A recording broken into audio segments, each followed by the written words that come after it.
আসসালামু আলাইকুম খালাম্মা, কেমন আছেন? এই তো আল্লাহ রাখছে। খবর বার্তা কিতা? মুখ চোখ দিয়ে হুগায় রইছে কিরে? খালাম্মা উপরে তো দেখতেছেন তো, এর লাগে মুখ হুগনা লাগতেছে। কাছে আহেন, দেখবেন মুখ ফুল লাগেছে। খাওয়ানোর অভাব, ভাইটামিনের অভাব হয়েছে তোমার শরীরে। কি করুম খালাম্মা, খালি আলু ভর্তা দিয়ে ভাত খাই। যে বেতন দেয় সেই বেতন দিয়ে আর কিছুই খাওয়ান যায় না। আহারে, শীতের ফিডা সিরাও তো খাইছো না? কখনো খাই নাই খালাম্মা, খেজুরের রস তো নামে নাই। আমি আবার খেজুরের রসের পিঠা তারা খাইবার পারি না। আখের গুড়ের পিঠা ভাল লাগে না, খালি বমি আয়। ও তদ্দনিতে তো শীতকাল ওই শেষ, গরমকাল আয় পড়বো। খেজুরের গুড় তো ফইতে যাবো গা।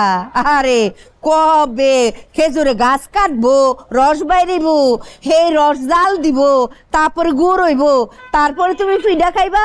তদ্দনি তো মিয়া তুমি মইরাই যাইবা গা। আস্তাগফিরুল্লাহ, কি কোন খালাম্মা, মৌতের অভিশাপ দেন কে?